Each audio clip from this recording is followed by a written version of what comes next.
兄弟们，大家好。说实话啊，我现在刷到网上那些视频，说什么辞职创业失败了，背了一屁股债，我心里头吧，那股同情劲儿越来越淡了。倒不是我这人冷血，主要是看得太多，我发现好多兄弟的创业梦，压根儿就不是奔着事业去的，那感觉就像揣着全部家当，买张机票直飞澳门，就想着在赌场里头一夜翻盘，看起来是在赌运气，实际上呢，那纯粹就是在玩火自焚。我自个儿也算是在创业这条道上摸爬滚打，到现在还没被拍死在沙滩上，也算是个小小的幸存者。关注我的大多都是还在上班的朋友，今天我就想掰扯掰扯，对咱们普通打工人来说，到底哪条创业路才是最稳当、最不容易翻车的？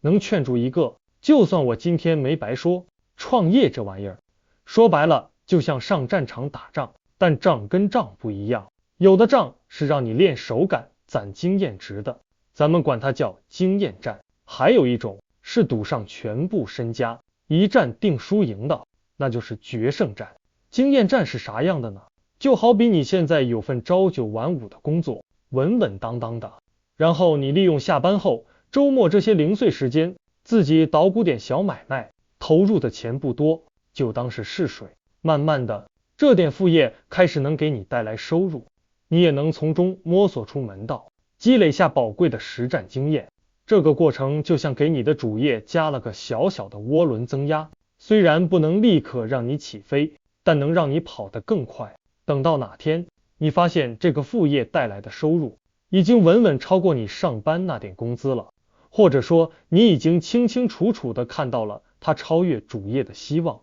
那个时候，你再潇洒地把辞职信拍老板桌上，全身心投入，这才是顺理成章的事。这条路是我个人最推崇的，因为它就像给你的创业之路装了个安全气囊，风险被降到了最低。但我也知道，现实挺骨感的，不是谁都有条件打这种安稳的经验战。有些兄弟的工作，那简直就是个绞肉机，每天把你炸得干干净净。别说业余时间了，连做梦的时间都恨不得被公司买断。想搞副业，门儿都没有。对这些朋友来说，想创业似乎只有辞职这一条华山路，直接就得打那场一锤子买卖的决胜战，一把梭哈，不留后路。这种方式也不是没好处，它逼着你破釜沉舟，你每天能有超过10个小时甚至更长的时间，全身心扑在你的事业上。这就像把所有的柴火都添到一个灶堂里，火烧的旺，水开的也快，只要你的方向没跑偏，那成功的速度反而可能比那些慢慢悠悠搞副业的要快得多。但大伙儿听清楚了，我这里有个天大的前提，那就是方向找对，这3个字简直就是创业的命门。我记得之前在广州办线下分享会，晚上跟学员们一块儿吃饭，就有个兄弟特别诚恳地问我，波哥，创业里头啥事儿最让人头疼？我当时想都没想就告诉他，找方向，找方向是最难的，没有之一。创业和打工那完全是2个世界的物种。打工的时候，你就像个设定好程序的机器人，总有人给你下发指令，这个任务你得完成，那个指标你得达到，任务可能很难，但你起码知道自己该干嘛，而且只要你把活儿干完了，回报是看得见摸得着的，工资奖金多点少点，但总归是有的，心里踏实。创业呢，完全是另一码事。创业的世界里，你就是自己的国王，也是自己的囚徒，没人给你派活，也没人管你死活，只要不干违法乱纪的事，你想干啥都行，自由的就像一阵风。但问题是，你手里的资源、你的钱、你的时间、你的人脉都是有限的，而且他们就像沙漏里的沙子，每天都在不停的流失。你一睁眼，脑子里蹦出来的就是房租、水电、员工工资，这些数字像一座座大山，压得你喘不过气。你不可能坐着等死，所以你必须从无数条看似都能走的路里选定一条，然后像个赌徒一样，把所有的筹码都压上去，坚定的往前冲。这条路要是投错了，结果就是死；就算投对了，但你手里的资源没能撑到你看见曙光的那一天，结果还是死。所以你们看，为啥那么多创业的人明明知道可能会被当成韭菜割，还愿意大把大把的花钱去上各种培训班，听各种大佬的课？是他们傻吗？当然不是，因为他们心里比谁都清楚，方向定生死。你报10个课，哪怕只有一个课点醒了你，给你指了一条明路，让你的业务活了过来，那之前花的那些学费瞬间就都成了毛毛雨，根本不值一提。就拿我们做自媒体这行来说，我认识的那些叫得上名号的博主，包括我自己，每年花在学习上的钱，没个5位数都打不住。我们听各种私密的线上分享，甚至打着飞的去别的城市参加线下课，图啥？不就是为了确保自己没跑偏，确保自己走的这条路是对的吗？一个人闷头苦干，万一走错了方向，浪费的不仅仅是钱和资源，更可怕的是，你错过了那个本可以让你一飞冲天的时间窗口，那才是最大的损失，是用多少钱都买不回来的。那话又说回来了，像那种一把梭哈的决胜战，是不是就非得花大钱报课才能找到方向呢？毕竟那学费也不是个小数目。别急，我再给大伙儿支个不花钱的高招，还是上次广州聚餐那事儿。当时在座有个嘉宾叫 Jazz， 他就给我们讲了他一个朋友的故事。他那朋友啊，特想开个咖啡店，觉得这事儿文艺又有格调，但他没急着砸钱，而是先跑去星巴克应聘，当了2周的服务员，然后立马辞职。接着他又找了家街边那种独立的小咖啡馆，也是打工2周，又辞职了。你们看这哥们儿多聪明，他心里门清，星巴克那种标准化的连锁巨头，跟那种充满个人特色的小店，运营模式、客户群体、赚钱的道道，肯定天差地别。所以他亲自下场，用最直接的方式去体验。结果呢，这1个月折腾下来，他得出一个结论，开咖啡馆这事儿根本不适合他自己，他不干了。大伙儿千万别觉得这是个失败的经历，恰恰相反，在我看来，这简直是教科书级别的成功，因为他用最小的成本，几乎就是1个月的体力劳动，成功预见到了自己如果真开了咖啡店，最后关门大吉的悲惨结局。他提前给自己避了个天大的坑，省下的那几十上百万，那可是真金白银呐。至于他在咖啡馆打工赚的那点钱，谁在乎呢？那点钱跟避免的损失比起来，简直不值一提。这就是我特别想推荐给大伙儿的渗透式打工法。在你决定投身某个行业创业之前，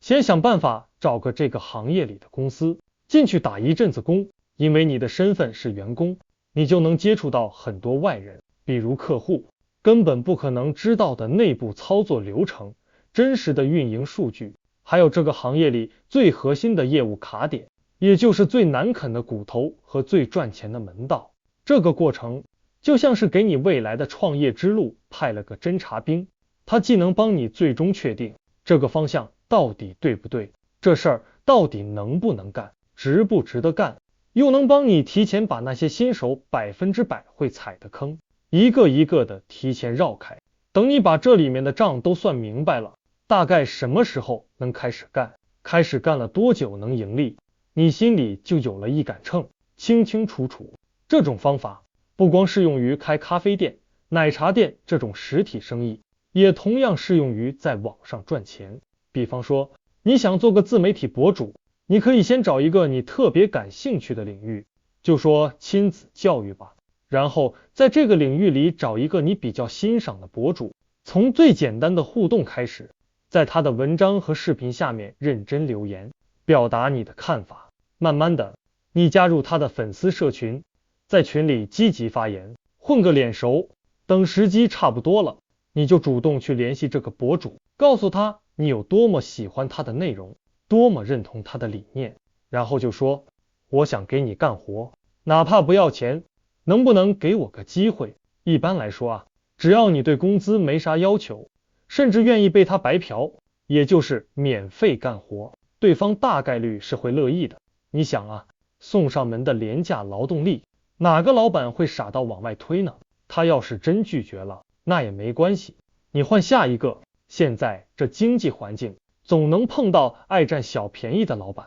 等你进去了，你的心态就得彻底转变，你不能再把自己当成一个纯粹的打工人，一个任劳任怨的牛马。你要这么想，现在你手里干的这些活儿，不管它看起来多么边缘，多么不核心，它都可能是你未来给自己当老板时必须亲力亲为的事情。抱着这种心态，你干活的劲头就会比别人足得多，像打了鸡血一样。老板也不是瞎子，一看你这小伙子是个人才啊，慢慢的就会把一些更核心的业务交给你。等到有一天你觉得翅膀硬了，时机成熟了，就可以潇洒的辞职，自己拉起一杆大旗单干了。网上有句话说的特别好，主动的人先享受世界。如果你以前不太明白这句话啥意思，你看我举的这个例子，这就是最生动的诠释。当然了，这种方法也有它的局限性，它比较适用于那些业务链条比较短，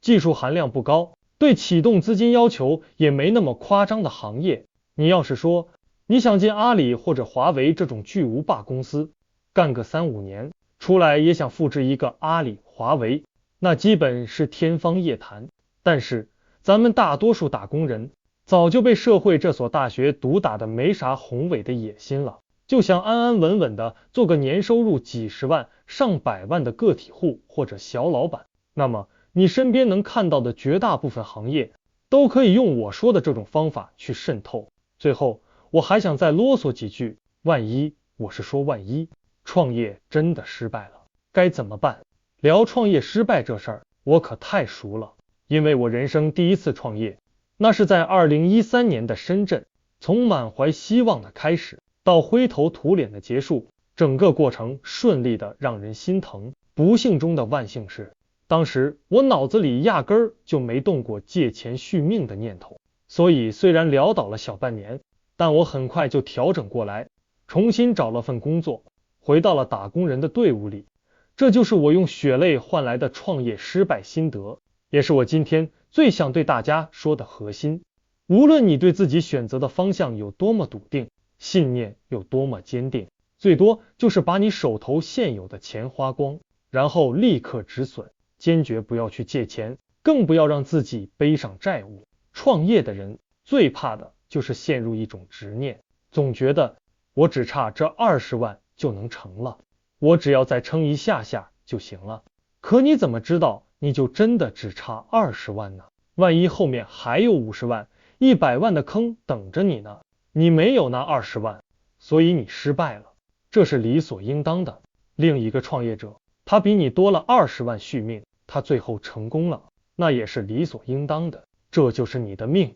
你就得认，就这么简单。别跟自己较劲。我认识不止一个负债累累的创业者，兄弟们，我跟你们讲，赔光本钱和负债累累，那是2种完全不同的人生体验，天差地别。赔光本钱，顶多就是一夜回到解放前，你心里难受，但不绝望。而负债呢，那就像你开车进了一条没有尽头的黑暗隧道，你不知道什么时候才能看到光，每天都在无尽的煎熬中度过。要是你借的钱来源还不太干净，碰上债主天天上门堵你，那种压力真的能把一个活生生的人逼上绝路。赔光本钱就不一样了，很多经常创业失败的朋友可能都有同感。当公司账户里最后1分钱花光，你宣布倒闭的那一刻，相比起之前那种苦苦支撑、进退两难的折磨，反而是一种解脱，一种释放。有时候真正让你痛苦的不是失败本身，而是你强加给自己的那些责任。你要对家人有个交代，要对跟你打拼的员工有个交代，还要对自己这么多年的努力有个交代。可当你交代到最后，你会发现很多事情真的是生死有命，富贵在天，学会放弃，有时候也是一种人生的圆满。好了，我今天就讲到这里，谢谢各位。